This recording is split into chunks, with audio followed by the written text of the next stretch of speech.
বিসমিল্লাহির রহমানির রহিম। কলাকুপা কোকিল পেয়ারি উচ্চ বিদ্যালয়ের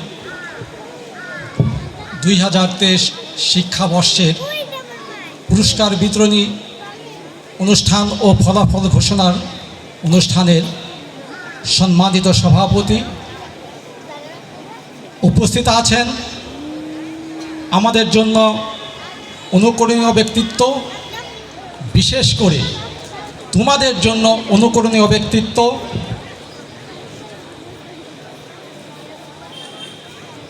যিনি তার পড়াশোনা দিয়ে আজকে এমন একটি জায়গায় উপনীত হয়েছেন যাকে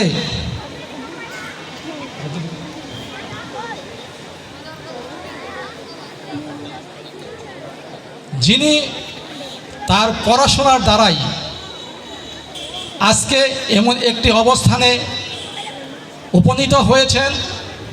তিনি যেখানেই যাবেন সেখানেই শ্রদ্ধা পাবেন। তিনি হচ্ছেন additional director Bangladesh border guard, যাকে কাকতালীয়ভাবে আমরা কাছে পেয়েছি।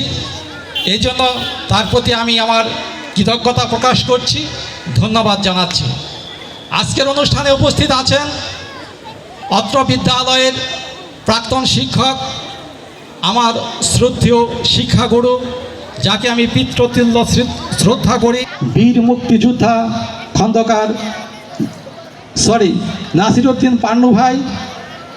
উপস্থিত আছেন অত্র বিদ্যালয়ের ম্যানেজিং কমিটির সম্মানিত সদস্যবৃন্দ, এক ঝাঁক তরুণ সদস্য যারা ইতিমধ্যেই তাদের কর্ম দ্বারা বিদ্যালয়কে দিন থেকে দিনে উন্নত থেকে উন্নত স্তরে উপনীত করতেছেন। উপস্থিত আছেন আমার আরেক বড় ভাই, অত্র বিদ্যালয়েরই প্রাক্তন ম্যানেজিং কমিটির সদস্য ইসমাইল ভাই উপস্থিত আছে। সেই সঙ্গে উপস্থিত যারা অভিভাবকবৃন্দ, তাদেরকে আমি সালাম ও শুভেচ্ছা জানাচ্ছি এবং আমার প্রিয় ছাত্রছাত্রীদের জানাচ্ছি ভালোবাসা। আজকে এমন একটা দিনে আমরা এখানে উপস্থিত হয়েছি, ছাত্রছাত্রীদের এক বৎসরের দেনা পাওনার ফলাফল হবে। ছাত্রছাত্রীরা এক বৎসর কি করেছে সেই ফল আজকে পাবে। আমি 1987 সালে স্কুল থেকে এসএসসি পাশ করেছি।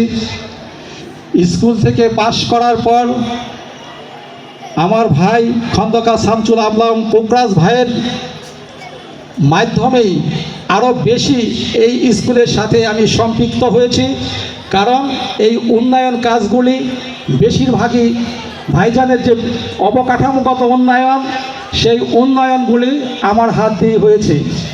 এই কথাগুলি আমি বলতেছি এজন্যই, যে কোনো প্রতিষ্ঠানের, যে কোনো দেশের ইতিহাস আমাদের সবারই জানা দরকার।